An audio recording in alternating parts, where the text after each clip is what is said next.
Today on Bluewater Talks, authenticity in marketing, why it's time to get real with your customers, and we're going to explore cultural marketing strategies and tactics. With the tools and channels available today, should you be creating individual messages to target specific markets? I'm joined by my friends and partners, Bluewaters CEO, Rob Fallon, Hey. and Creative Director, Ricky Turner. I'm Andy Latimer. If you're ready for an open conversation on how brands navigate this new world and the new normal, stay tuned. We're going to have an open conversation and just really talk about what's real now. This is Bluewater Talks. Over the last several years, guys, specifically as it relates to consumers' access to information, people have become, how should I say this exactly right, a bit more skeptical when it comes to product purchases. Let's just say they can find out facts faster, and perhaps their BS meter might be on high. Yeah. So as marketers, creatives, and advertisers, how do we combat this declining trust from the consumer? Yeah, I think you hit it on the head. You have to come with an authentic approach, right? Not just a tone, you have to actually, you could fake it till you make it on a lot of things, but not when it comes to connecting with your consumers, right? And so I think it's about saying, what are my consumers into? Who is my audience? If you got to answer that question first. Who is my audience? What do they love besides my product, right? And what do they expect from us? You know, is it as simple as just thinking like your customer and identifying that, or is it more? Is it what does it really mean to be authentic in your creative and your storytelling? You know, you mentioned the BS meter and being skeptical and all that stuff. And I am a high BS meter skeptical kind of person. I'm very analytical. So you're saying you kind of read through the bullshit? Yeah, I mean, I start there. I come from a background that's not in DR. I come from traditional advertising, first of all. And so the first thing I think when I find out what we're selling is like, come on. Like what is it though? What is it really? Right. What's the actual product? Exactly. And I start from there. And I think that people are so immersed in like real media from all over, right? There's so much user-generated stuff out there. Yeah. People get their entertainment from all kinds of sources that I think they're used to seeing real and being leveled with, right? So I start from that and work my way toward how to think about messaging it from there. Because I think if we start with like the selling points, then we ignore, we ignore the real thing. Right. And it's easy to be authentic when we actually believe it. I think as it goes back and over time, as Bluewater kind of evolved from a purely direct response targeted business to really engaging more on the brand side and really looking more, and then becoming a converged agency where we were looking at where content was being consumed, both digitally, on TV, radio, everywhere that socially, everywhere that people were finding products. I think we had to step back from it for a minute and say, okay, who are we talking to?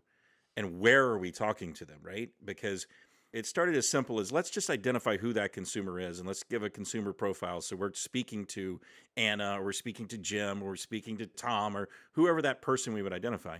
But now it's gone beyond that because it's broader in the sense of the people you're speaking to and how you're targeting certain messages across the platforms, right? Not only is it your audience, right, and your consumer, but it's what are they watching you on, right? So if it's on Facebook or if it's on Instagram, you have to make it digestible and authentic for that experience, right? So if you're watching on broadcast, right, it's happening to you, and you have a little bit more duration to connect, right? But if you're doing it on Facebook or Instagram or social channels or YouTube, you may not have that same duration. And if they're on Facebook or on Instagram, they're there for another entertainment value or another connective value, right? And not just maybe just the casual observing that you can do with TV. You want to have something that's going to give them a little bit of that, right? That entertainment, that hook. But every project we have to start, I think like Ricky said, you have to start. So what does it do? What does it really do? And how, what is the consumer looking for? If it's Blackstone, what does Blackstone Jim do on the weekends? Is he a camper? Is he a fisherman? Is he a hunter? Is he just a football guy? Any one of those things. What is your audience doing with their time when they're not watching you? And also you said people are on social media and they're on for entertainment, stuff like that. A large part of what people are doing on social media is about, I don't want to be pejorative about it, but image crafting, right? It's about them, honestly. People go on social media to share pictures of Yep. themselves to show where they are and everything. And I think it's been interesting to watch as digital marketing has come along. It's matured, and we've seen that you can market to people in a specific zip code. You can market to people who have done these certain searches in a while. So the marketing started out as being about putting ads in front of people about things Yep. that they're interested in.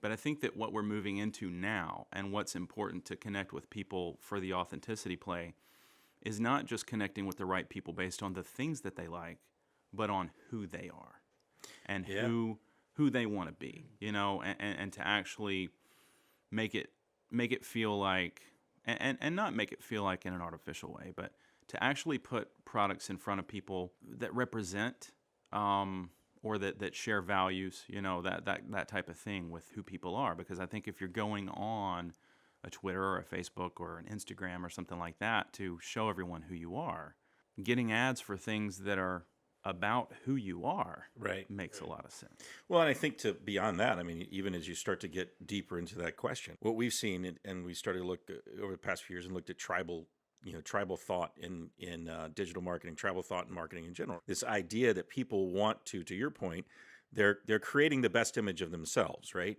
And in social platforms. So to make them brand advocates for you, they have to believe in your brand and their identity of their own personal being has to start to be connected to those brands for them to share that information and to carry it on. That's how you start to get those viral platforms and those pieces to start to go out. People start to believe in the brand as part of them. And I think that authenticity is a huge part of it. I mean, when you start to think about, authenticity is part of the brand experience, and you think, okay, we're in different times, and the relevance of staying on a brand, it can't just be hip and cool. It can't just be, wow, that brand's cool, I want to be part of it. It's got to be something that's more representative of who you are, right? Take a few years back when Prius first came out, and we'd say, well, the Prius buyer is not buying a Prius because they like the damn Prius. Let's be honest. Not the sexiest car, right? Yeah. It's not fun to drive, and it certainly doesn't look good. Sorry, Toyota, but that's the truth. But the fact of the matter is the people that were buying that car, they're buying it for a reason Yeah, it to was a send a statement. statement about who they were. And Yeah, I it's think we see the impact, same right? thing right now in authenticity of marketing. Yeah, and I think if you go back to the foundation of some of the digital platforms, there was this sort of questionnaire at the beginning of it when you sign up. What are you into? What types of movies do you like? What's your favorite book? And now that has evolved Yeah. to user groups. There are user groups for just about everything out there. And I know you and I are in some of the same music ones. Yeah. And I'm in a boat one that's specific to my boat kind, right? So it's funny that you can connect with other people that are brand specific, Yeah. right? And I think that's the highest form of flattery for a brand. The question we have to ask is, how do we get them there? We have to make a great product. We have to be about a certain lifestyle. We have to represent them that their lifestyle is what our brand puts out there. Now, Rob, the Grateful Dead and Dead Yeah, Company right. is not a brand. It's a lifestyle. It's Let's a be honest. lifestyle choice, right? Right, exactly, man. I think that's to the point, though, right? It's Yeah. this choice to be part of a groups and choice to be part of this experience. Now brands, and I think we did a good job with this in our relationship with Blackstone, and the fact that across the platform, it is a certain feel and a certain identity, and creating a brand identity that's real and relevant. How important is that from not just the marketer standpoint, but how important do you think that is from the consumer standpoint to buy into your product? How important is it to have a solid, strong brand identity that is like the heartbeat of your company, your brand, your service, whatever that may be? For me, it's incredibly important because if I'm going to buy something, I'm going to do my research about it. I probably have been served up something that made me even want to consider it. And then I'm going to see what other people that have it are saying about it. I might watch YouTube reviews. I might watch walk-arounds or look at, some sort of video from an owner that can show you the real deal, which I Yeah. think is incredibly important.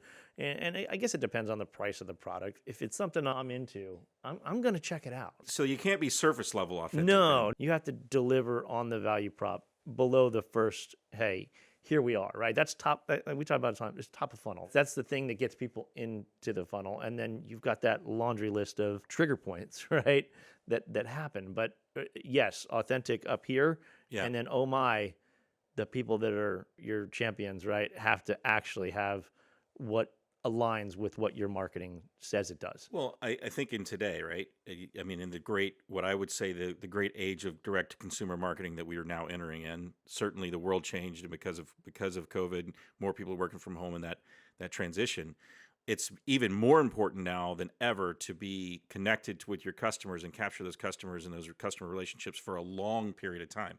That means you got to be thinking way further down the funnel. You got to be thinking about customer relationships and engagement on different levels. And I think that's a huge part of authenticity. I agree. The thing Rob was talking about, and then he lost me at funnels. I don't know what he was talking about there, but dog fooding is a very real thing. And if anyone doesn't know that term, comes from I guess a dog food manufacturer, back in the day, talking about testing their products was like, eat the dog food, feed the dog food to your dogs.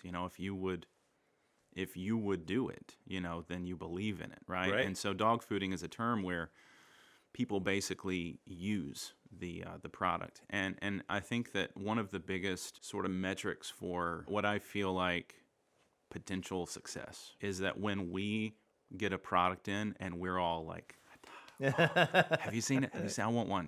How many do we have? Are we going to be able to take one home after the shoot? Because we're excited. I mean, there's so many of us here that are big barbecue guys. Yeah. Right. Brian sent me text yesterday about the chunk of meat that he had delivered to his house, and this is what we do. Whenever we have the time, we're out there, sweating and smoking stuff and meat. For me. And Don't be judgy. So, with Blackstone, which sort of came out of nowhere in a way. I mean, the first time I heard Blackstone, I thought it was another pan, right? Because there's like going to be a coating or something.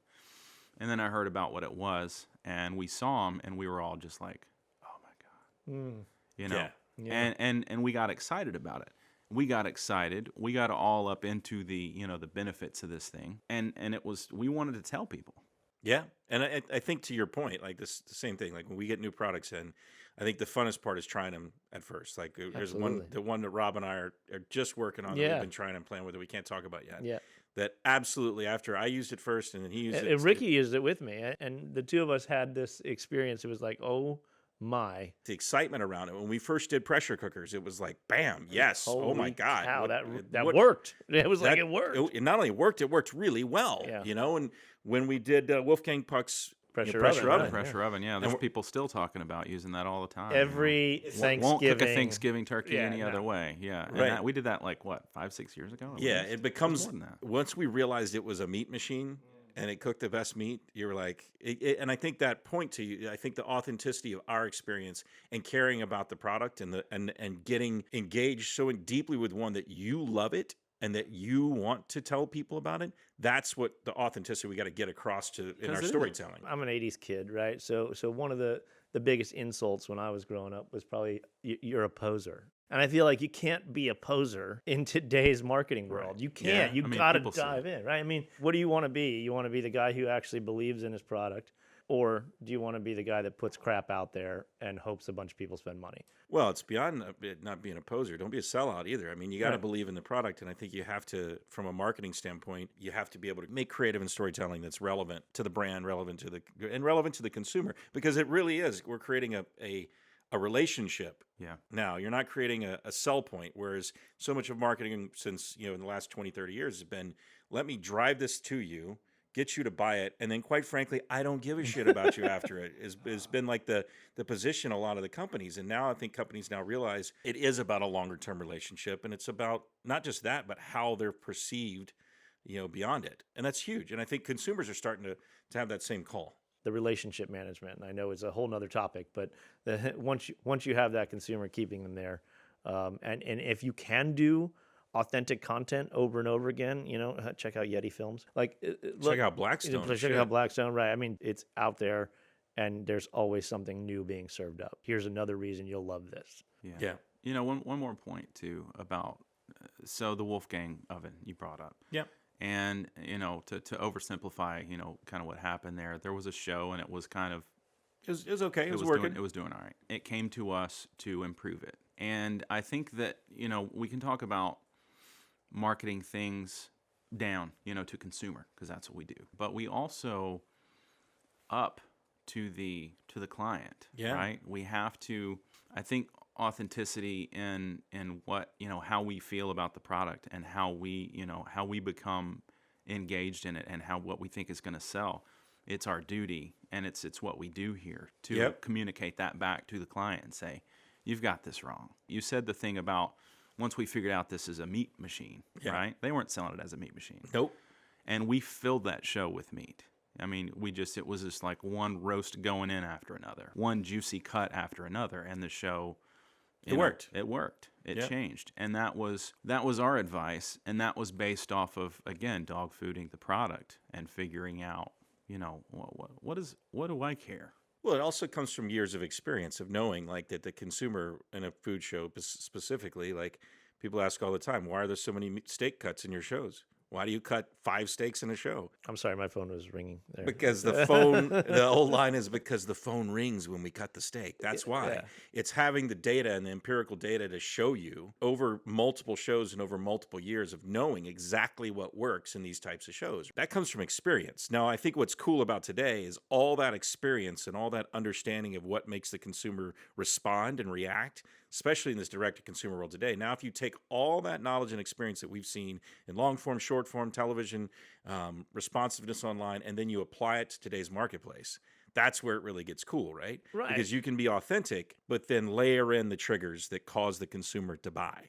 And I think that's the coolest part about today, because you can reach, your tendrils are everywhere, and you can talk to them on a one-to-one level. I think we're just in a great time, quite frankly, and I think everybody's afraid of what's happening in marketing today because the retail's gone are slipping away and your ability to sell into retail. But I look at it and go, this is fantastic. You can order everything at home now. Yeah, I think your point about what's that trigger, right? For a food show, it's make the mouth water. What's your mouth watering moment? No matter what your product is, right? What is the thing that says, boom, I got you? Maybe for the griddle, it's when the bacon is cooking. For a water company like Sodastream, maybe it's when it's whoosh and the bubbles pop. What is that moment for each individual brand? I think is what we're always chasing. The here it is, and yes, I've got you now. This is my hook on. You mentioned Blackstone and Yeti. They're both authentic brands. They create almost a cultural following, right? Yeah. What about brands that are just down the front of that? They're just trying to figure out what their niche is and how they're going to build that community. How should they start speaking on? How do they start developing that optimal relationship with the consumer, with their customer? What's the starting point? Is there a platform? Is there a foundation? Where do they need to be? It's a matter of setting up the foundation. You have to you have to meet your customer where they are, right? So and a lot of times it's most economical to get digital, right? So we'll just speak facts there, right? You got to build that audience up, right? So whether it's all of the social channels and the YouTubes and even the Twitches of the world, right? Being set up with that foundation and connecting in that style of that platform. If it's Facebook, maybe it can be a written piece or a video piece, right? We do know people respond better with video, so you got to get video involved. Instagram, same thing, those images that set the tone, and there's a tone to every image, and I think people, as they start to build their brand, they may not even know about the depth of photography and the kind of looks and feels we can create. Right. But I'm sure Instagram has changed consumers' swallowing of those imageries. They can pretty much tell if you align with them from a couple of pictures on a carousel now. But yeah, setting up that platform, each platform with your brand story, I think that's something that's fun and something we did with Fleischer and Wolf. I don't know if you want to get into some of those secrets. Really building what that story is first, and then go out with it. Right? It's almost it sounds simple, but make a plan, make a story, and actually put it out there to your consumer so you can perpetuate it. So, for those of you who don't know what Rob's talking about with Fleischer and Wolf, we pulled the great rope-a-dope, if you will. So one of our clients came to us and said, "Hey, we have this pan that we want to take to market, but we don't really know what to do." So sat back, might have drank a few beers, might have started to get super creative, and wrote the backstory for who Fleischer and Wolf were. Flynn Fleischer and Donovan Wolf, two characters that are these chefs that meet at Music Farm in Charleston. One is a super adventure junkie. One's an old school musician that's missing, that's missing a finger on one of his hands. Nobody's really sure why or how it happened. But build this deep story and then build social identities behind them, build Spotify channels for them, build brands. But they They will never go in front of the camera. They will never be seen. Launch this brand from nothing to do $40 million in sales. And guess what? Fleischer and Wolf don't exist. They are fictional characters. Which When is funny to talk about in an authentic I was just thinking podcast, the exact same thing. Yeah. but you built the authenticity through the entire story, Right. right? It's fiction. So, you know, Right. in the context of authentic, it's a little iffy. But what's authentic, you know, is what Rob was talking about, is that the whole, like, you can go on Amazon and just search for nonstick pans, right? Right, And you right. can find, like, Funjoy nonstick pans. You know, you can find Sunkind. You know what I'm talking about? Yeah, you with know you. those weird brands where they just combining two But words. they have no identity. There's no identity Right. whatsoever. It's just a little logo, and that's it. And that's the whole thing. And it's just about features of the pans, and they're all the same, right? So why buy? And so just take your pick.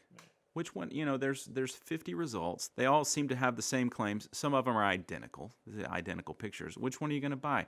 Who cares? I want to buy the story, man. I want to buy the Exactly. credibility of Exactly. these guys Yeah. that are sitting out there that have this unique, like, this energy and this feel to them. I don't want to buy Sunkind's blue pan from the, Yeah. you know, who gives a shit? To quote Bill Murray, it has about a little something for the effort, right? Yeah. You know, like give me something here. I mean, I think you go and you search all those things, and you're just like next, same page. Am I on page 1 or am I on page 10, because all the results are the same, right? Right, right. I'm And then with you you. see Fleischer and Wolf, and you see the richness, you know, the texture, and all of, like, the newsprint and all that kind of stuff, and the darker tones, and there's story there, you know, and maybe Yeah. the marketing stuff in there just talks about where all this came from.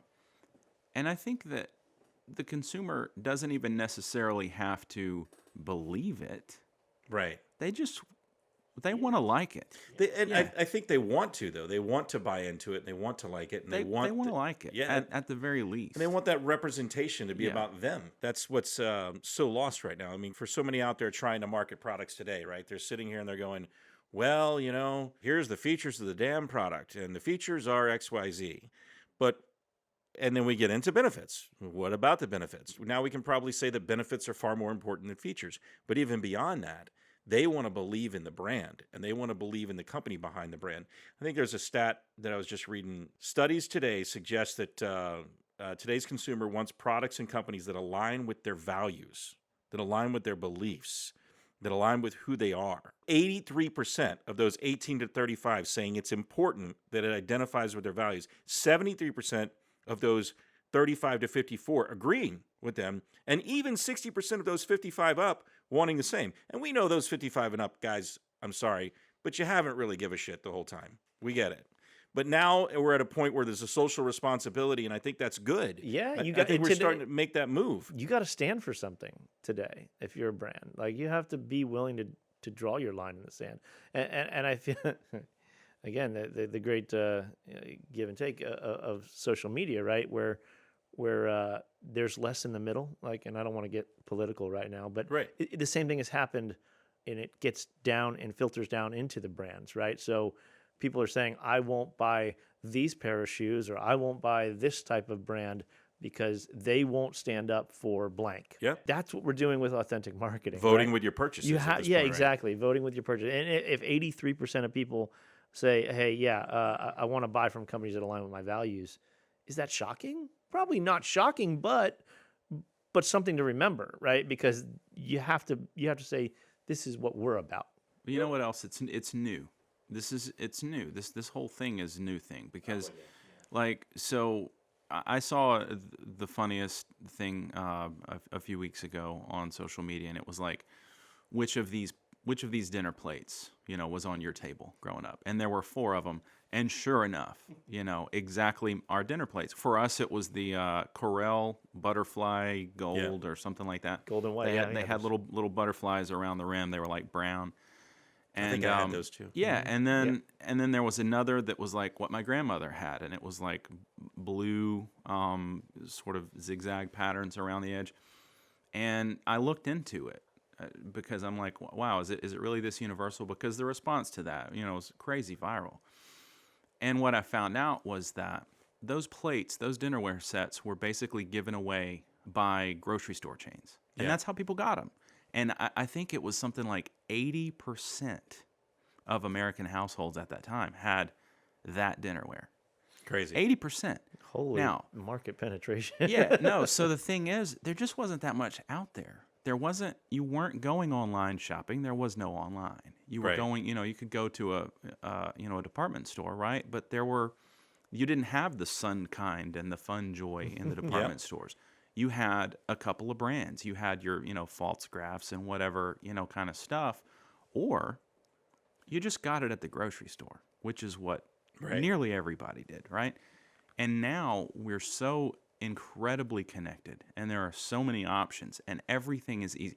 Much easier for me to order it from online Yeah. than it is to go to a department store. Much easier. And the channels, to your point, that if you want to talk from marketing terms, the channels were very clear. Yeah. Like, to get to market, you took it into these number of grocery chains. Very clear. And it was a very clear distribution path. Right? And it was there was so little competition, it was easy to dominate. You just had to have kind of the best path, right? Yeah. And the Yep. best path forward, everybody's got the best path possible right Right. now. I can sell it just as easily as Blackstone can sell it, Yeah, It doesn't matter how big your brand is. It's in the But- marketing, and I think the market fragmentation that we're facing right now, where you start to look at it when you step back and say, okay, well, we're all direct to consumer. Yes, you have your channels of marketing in the social platforms, and you have in TV and radio and whatnot, and of course the search engines, right? You have your channel and marketplace, of course. Don't forget Amazon. You have your channels of marketing, but there is great fragmentation in that, as far as, and maybe the fragmentation isn't the right word. Segmentation in that is really the right word. When we start to talk about being able to find your audience, you can find audiences that are little niches in here that are great little money makers that are that'll just crank, but the same product won't sell to this market Yeah. over here. So I think that authenticity and cultural strategies start to come back to that point of, how do I market to these cultural differences and these likes and dislikes and personality differences, really. With everybody having access to the best distribution path, right? And maybe retail is slightly exclusive from there, right? But with everybody having access to the consumer now, it is about, what is your messaging? What is your authentic story? What is your story, period? It's that magical place, right, where you connect with your audience, right? Yeah, make that great, and you'll find buyers. Yeah. And when that access is also happening literally in the space where we're all connecting with one another, and where we're all showing our own lives off, right? Right. Then I think that what you have is the connection of that marketplace to who we are. And that's why even people who, the boomer, demographic here in this chart that you mentioned, while they grew up in a place where they got their plates for free at the grocery store, right? Yeah. They don't live in that world anymore. Not anymore. And they're starting to realize that. I think That- COVID has 100%, affected that. Yeah, they realize that, and so it matters to everyone. There's no age demographic there where it's not an overwhelming majority that people care about that. We're in the midst of a major shift in consumer behavior, and I'm not talking like a small shift. I'm talking about when grandma starts ordering stuff from Amazon as fast as the kids are, you're in trouble, right? Because one, the stuff keeps coming to the door. When you can get food, liquor delivered to your door. I mean, in certain states you get liquor Batteries, delivered right to the door. Every single thing you need. There's a point where you never have to leave the house. And I mean, I think you're working from home, you're living from home, you're eating from home. That change in the way the consumer is behaving is going to create a lasting change in the way we have to market to those people, right? So listen, we're continuing these conversations on Bluewater Talks. If you want to join or be part of any of these, you can watch, listen, follow, or engage with us with Bluewater Talks. Our goal is to keep you current on all the trends that are coming up in direct-to-consumer marketing and brand marketing through these conversations. So you can follow us or find us at bluewater.tv, or you can follow us on Twitter, Facebook, Instagram, and LinkedIn, as well as on Vimeo and YouTube. So as we start to continue these conversations and we get deeper in these, we just want to make a forum here for you guys to be able to understand where our heads are at. And quite frankly, to bring in other conversations. This initial round of podcasts we're doing are really internal, but we intend on bringing additional people in from outside of Bluewater and having a long series of conversations about what's going on in the marketplace today and really how we address that. So let's talk about getting inside the head of real people, right? because that's really what we're doing. We're trying as marketers and trying as advertisers and brand owners to crawl inside and put a little bug deep inside your head so you're thinking about that product and you're thinking about wanting to buy that product to where it noodles around. And then we want to come and get back in front of you.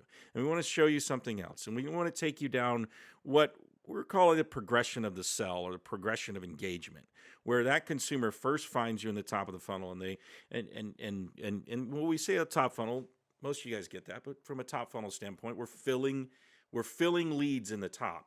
But if you don't understand how to move them through the progression of the sale and don't understand how to walk them through the process to get them to a transaction or a long-term engagement, then you're just going to have the top of your funnel overfill and spell out the edges. What you need is all that funnel moving through the process.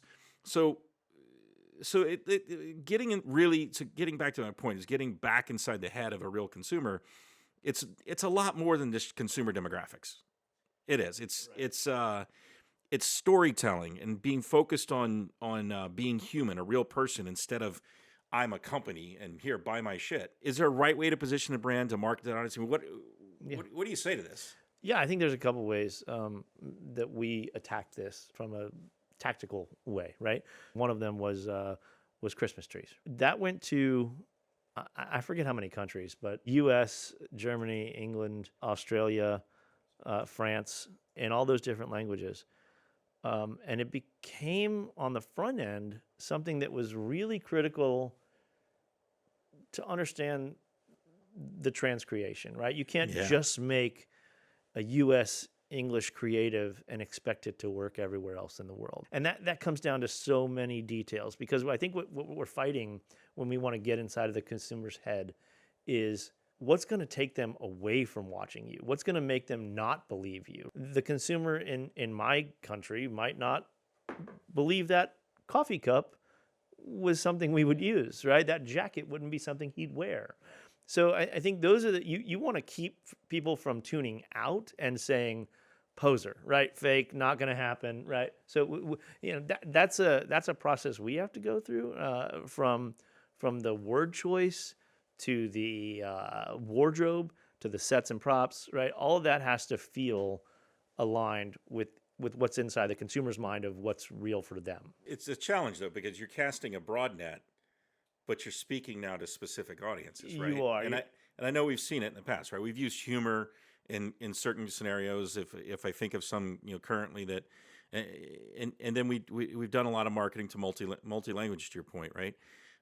Let's start on the multi-language side of it, right? Because the message, and we do a particular healthcare line of insurance products, right? But the message to that audience between the U.S. English-speaking domestic audience versus the U.S. Hispanic-speaking and Spanish-speaking audience is a different message, because there's cultural sensitivities and cultural significance in the way that consumer responds. It's all about nuance. The devil is in the detail. Yeah, right? on the Christmas trees thing you're talking about, we had people looking at our frames and stuff and saying, oh, these, the framing of the windows, no way. You would never have that hardware, you would never have that doorknob.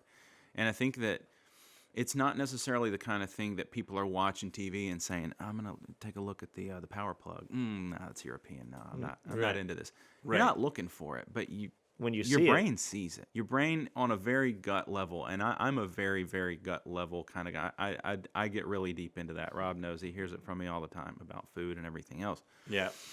When it comes to marketing it. I mean, so it's kind of like the Mentos commercials when those came out back in the day, I mean, that came out of nowhere. The brand came out of nowhere. And I know for me personally, and I think we probably all would agree, the first time you saw it, you're like, what is happening? What is it? What is it? Yeah. Fresh Right? and full. Cheesy as hell, they're right? not. These aren't Americans, We're in America, and they are clearly not, right? There was just something about it. Come And on, it's sing like, it, Rob. It's like, well, what is it? Is it street signs? Is it the model of car? Is it the brand of clothing they're wearing? I don't know. To this day, I mean, they looked like they could be someone walking around here, but it didn't feel like it. In the gut, it was like, something's not right here. Right? yeah, this is from something else. This is from somewhere else, and it's being pushed in front of us. And that's what our client with the Christmas trees was like, you can't do that. You cannot do that to our people in the UK. You can't do that to people in France, because they will see it and say, this thing here, about people wanting to buy things that they believe are who they are. If they feel like this is an American company putting American stuff in front of them and saying, we're British, buy this from us, they're going to be like, nope, just completely turn it off. I think you hit on a good point, because it's on the visualization level as much as the message level, and I think that's something that's missed from a lot of folks, because they say, yeah, we can just crank out an American show and send it overseas, or we can crank out we can take this English version of the marketing and we can just overdub it in Spanish and it's going to be fine. It's not. Trust me. There's sensitivity inside there that's very important. That may work from some of the longer format stuff. We've seen it work, right, where you can do the overdub if it's very clear what you're doing, right? Or when we do some of the Asian culture shows, they want a very American show because their consumer responds better to what America ascribes to, right? Yeah, exactly. So it does depend, but again, you can't just walk into like you said, to England and put on a fake accent and think you're winning. I'll never forget our first European food show, appliance show that we did, right? And this goes back, I don't know, 10 years. The client's like, you have to put muesli in it. And I'm like, what the hell is muesli? Can somebody, I looked at my assistant, I'm like, hey, can you go Google muesli? Tell me what the hell muesli is. I'm on mute sitting there on the call with him. And I'm like, oh, of course, yeah, we're going to put that in it. Absolutely. She comes back with, I'm like, oh, it's some kind of breakfast shit, man. But having the culture, or fish. If I'm going to Europe, the head's on. If I'm showing in the US, don't put a head on my damn fish and try to sell it to an American. Don't.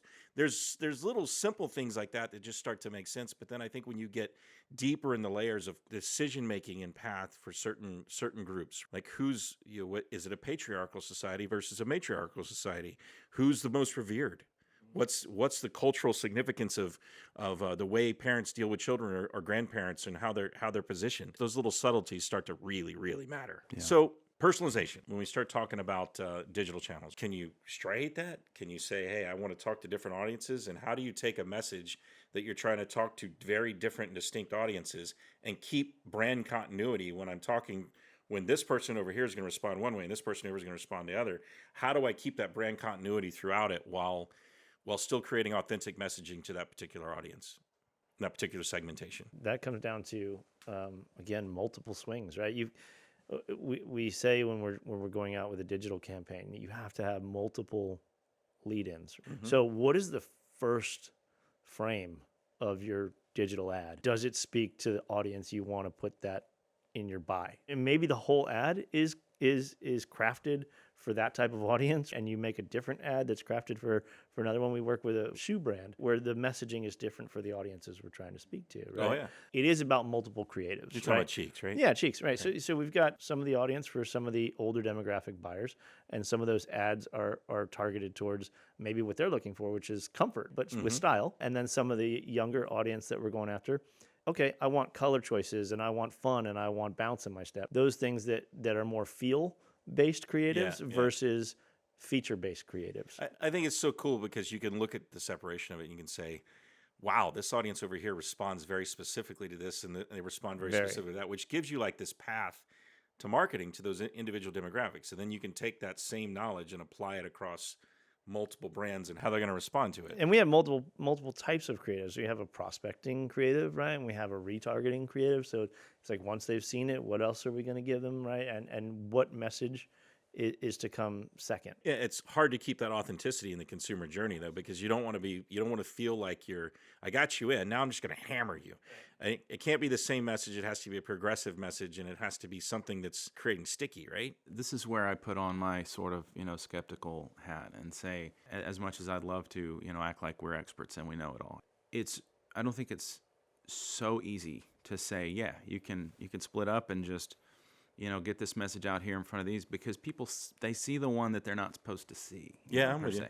And it feels super weird when you see the wrong ad, for the right brand. It feels almost kind of like you're being cheated on or something. It's weird. Like, I saw something between an exchange between Microsoft and Spotify the other day that I cringed so hard. I felt it I felt it. Right. I felt it, how bad the cringe was, because it wasn't for me. Right. I'm 42 years old, and that was for someone a third my age. It's hard because you gotta stay on brand and talk to different audiences. And I agree with you. I But think you gotta have a core, yeah. and it's impossible to keep the wrong ad from the wrong eyes. Yeah. You know, and so those can't violate each other. Yes. But yeah. it's not black and white that it's just like, because it's messy out there. There's a lot, Yeah, right? I think there's probably the best way that I've always thought about it is that there's this center, and if you got your brand on center and you got your brand identity on center, and you can play out the spokes of that wheel, and you can try different things to pop out to it, and you're never sure which way out of that center that it's going to work the best. Well, you got to test. Right, but I think testing and optimization starts to give you that path of what people identify the most with. Which, by the way, is the best part of DR. We do test, right? We do test that thing outside of your core, right? And say, hey, by the way, you know, here's some shoulder audiences. Here's some things we're going to come back to. No, as long as you don't get too far away from, you know, the core of who your company is, right? Like I said, one of your ads can't violate the core identity, you know, of who you are in another ad. When I say, I don't know if it's so black and white, it's so easy. Like I said, I enjoy those conversations where the answer isn't easy. Yeah. Because it's something for us to keep in mind, you know? Yeah. It's not just because if we go into it thinking that we have the answer for that, you're ignoring the fact that you are going to have the me's of the world seeing that, you know, Spotify, Microsoft interaction and saying, oh my God, right? Yeah. It's going to happen. But if you're cognizant of that as you're building the ads, then I think it helps you, you know, just really stay. It's motivation, you know. You know, I think there's a couple instances where we came across some of these concerns. We're talking to a broad audience and trying to figure out who the audience really was. One that comes to mind is when we think about what we did with Sodastream. We're from a perspective of the target audience globally is a different audience than in the U.S. And finding that audience in the U.S. really helped them drive a huge growth in their company, right? Which ultimately got them sold to Pepsi for like $3.2 billion. You're talking about a growth that was astronomical. I think $44 a share to $66 a share to $144 a share in like 14 months while we were running a campaign. Like this, like unbelievable. The engagement in that and recognizing that the consumer that they were chasing is different than the consumer that they thought they should be chasing, and the consumer that was actually buying the product was different than who they thought it might be. I think that was one of the blinding flash moments of awareness where we're like, okay, wait a minute. You got to dig deeper and you got to peel to get into it. And then I think when the transition started to happen, we moved into things like Tommy John and what we're doing with TommyJohn.com, what we're doing with health markets, where these are disruptive strategies, right? Where we're taking something that's traditionally take a Tommy John, which I think you look at these direct-to-consumer brands like a Tommy John. And why I say we're in the great age of direct-to-consumer. Think about this. It's a $35 pair of underwear, and I'll buy it all day. Why? Because one, I believe in the brand. Two, they put a great product out, and they're cool. 35 and up. Yeah. Right. I mean, they're cool, right? I'm going to go back to Sodastream for 2 seconds because I think that you hit on that with the different audiences globally. And to kind of go back, tie in what you were saying a second ago, where maybe these ads shouldn't cross and you can't keep them separate. I think it's about which order we put the USP in. So in the US for Sodastream, health and wellness was USP number one. Above internationally anywhere else in environmental. the world. Right. And when you go outside the U.S., green initiative, right, is staying environmentally friendly and eliminating plastic bottles, right? That's number one USP. Which, by the way, it's a great message. But in the U.S., it's number like, oh, and also. It checks boxes. Right. You want to feel good. You can feel good, but that wasn't the reason you actually pulled your credit card out. But when we serve up the ads, and if the two shall meet, right, to where you do get both of those ads, it may not be a reason you're going to buy, but you may not also find it, you know, out of alignment with what the brand stands for. And certainly the experience of them as well was not only driving that first message, but driving it in a way that we could laugh at ourselves, kind of a situation. Driving it with a humorous way where it became disruptive. Fat guy addicted to soda. Right. Get it disruptive in a way that disarms you for a minute so you can hear the message. And I think that's part of the marketing side of it that's a challenge. I think Tommy John was the same way. Let me give you just a little too comfortable. Let me give you a moment for you to laugh. Yeah. And then now that I'm laughing at what you've just seen, I get your message. They're comfortable. Now let's go on to why they're comfortable and get into the features and benefits and get the validity and the validation of what it is. And then as the consumer starts to then search online, they find deeper validation online because they see social social followers and brand advocates that are behind it saying, yeah, absolutely. See Kevin Hart saying, yeah, I love it. You hear it on the radio. Yes, I love it. So that depth of that cultural message and that message of validation is strong. And then I think when we go out to take a health markets and you get to that one where this is a market segmentation that the audience you're talking to is very specific, and they've had the same message for 20 years, but that very specific market is a different market today because the boomer today is a more active senior than they were 10, 12, 15 years ago. So the marketing's been the same to this audience for this product for a very specific amount of time. And then you say, wait, but the audience has changed. Right. So, and I think we're seeing that across the board right now, not just in each of those specific examples, but the audience has changed. The consumer has changed. We have to talk to them differently. And that comes down to the authenticity in the message, right? Like, what does your audience perceive themselves to be? And when it comes to, let's call it Medicare or senior insurance, they don't see themselves as old. I know we all want to not face the reality of aging. If that's what your audience believes they are, then make sure you're aligned in your messaging for that crowd. We've turned that message into ads that say, live out your golden years in an ironic way, right? And you show people riding Harleys and living life and playing fun games. And we understand you. Yes, we believe that, you can be young, even if you are a quote senior. Well, it's a juxtaposition, right? And I think it's not just we're really talking about as market segmentation as much as the cultural and age demographics separations in it. You have so many ways to reach these audiences that, to your point, Ricky, it's tough because you're sitting here and you're saying, I need a broad enough message to capture everybody. It's going to be my broadcast version of it. But then I need these sub layers of messaging that are super focused and targeted. That's hard because you have to convince your clients, you have to convince marketers and directors of marketing that, hey man, you don't need one commercial. You need 10. And oh wait, you don't need a piece of digital content. You need 50. Like it's a different conversation to have now. How does Bluewater approach that differently? I think from other agencies, because I from a converged standpoint and a converged strategy standpoint, I think that you have a unique situation here in the fact that you have all the resources under one roof, right, and you can maximize creative. The producers and directors are on staff, the DPs and the creative team, the set builders are on staff, the lighting guys are on staff. You got editing and animation and everything's here. Yes, we've got the team here that does commercial style production day in and day out, right? Which is a crazy unique benefit to our agency and our approach. But beyond that, I think we've got a consumer that's a content starved or content hungry, and I mean not starved because they're fed up a lot of stuff, but they're a content hungry, personality, right? And so we do need to figure out and put forth a package of content and a package of ads, unlike before where you could put out your Q4, your second half of the year advertising campaign. It's why we have so many deliverables, and it's why we're doing, we've got 4 different ad versions, right, and multiple lengths. We've got cut downs coming out of those.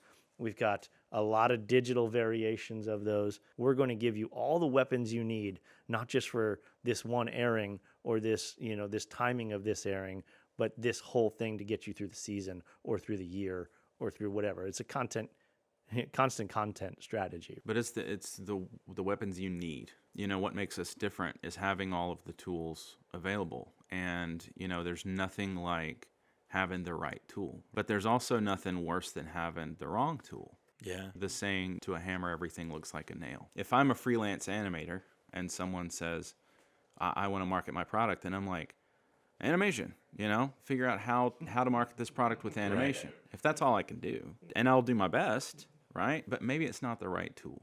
Yeah. Sometimes it is, and sometimes it isn't. Because if your product is about, if it's all about just benefits, that there's nothing really particularly, like if it's fish oil. If your product is fish oil, do an animation for fish oil. I mean, I can do the, what did Jerry Seinfeld call it? The ball and the tube or whatever. I can have a pill go down and go, and you feel better, and your joints are. I'm not showing you really anything. It's a feature, Right. It's fish oil. There's not a feature. It's fish oil. I want to hear from real people at that point. Yeah. Give me benefits. I mean, the The benefits are going to come through testimonials. The benefits are going to come through just seeing people, living healthy lifestyles and having glowing skin and being active. That's going to be a better message. And we don't feel necessarily pigeonholed in here by having a limited or a very particular tool set. We can throw the right tool at it at the right time. Then if you have something that's actually very unique, the way that it works, you can talk for 2 minutes and try to explain it to me, and most of the viewers are going to be like, Yeah. I don't even understand the terms that he's talking about there. But then animation, I can just split Explain that it. thing apart, just peel back the layers and just show you, just with very simple language, but putting the right language with the right visual at the right time, and just make people, even if they don't fully understand it, even if they don't fully 100% grasp like they could make one themselves, what they do have is what he's saying makes sense, and I can see that that's special. And Right. what he's saying is evidence that what I'm seeing is special, and I'm believing it. That's how I approach animation. I mean, the first thing that anybody says when I ask for a product sample is, well, you can take this one apart, or we only have one of these, so don't take it apart, because I'm always taking them apart. It's pretty funny. You go in his office and there's parts of shit everywhere. I mean, it's like All there's over. parts and pieces split into. Yeah. I'm like, what was this when it started? He Yeah. explained something to me the other day about the way this bicycle mechanism worked, right? And he started the conversation with what's going on inside this thing is actually magical. Then he proved it to me with some other relative videos, and this is the physics of this. And I'm like, And I literally use the term, it's magic, Rob. It's like magic. And he, I showed him some videos, and we're like, we have to show we got to that. show that. And Yeah. that Yeah. I was authentically excited about that. Yeah. Enthralled, And that's a really easy, strong foot to throw from when you're marketing. When you actually feel it and you actually know exactly what about it made you excited, Yeah. just show them. Yeah, that was beyond dog fooding. Okay, I tried, and I took it apart, and I saw what's in it. And man, you too have to see this, right? You too have to see this so you can appreciate why it's better for you. Basically, I think when we go back and when we built this thing in the beginning, it was built around this idea that I came from the producer and director side of it, right? I didn't want to ever be told we can't do that, ever. Like, ever. It wasn't can we do it? It was always how can we do it? It's always a question of how we can market it and how it's best marketed. And I think to your point, Ricky, sometimes it's you may have every tool in the toolbox, but you don't have to take them all out sometimes. Sometimes you take the very specific, purposeful ones out and say, this is what's going to make this product or this brand market better. And I think the step back, I think that most people don't really think about is they don't necessarily think about how you approach it from the beginning.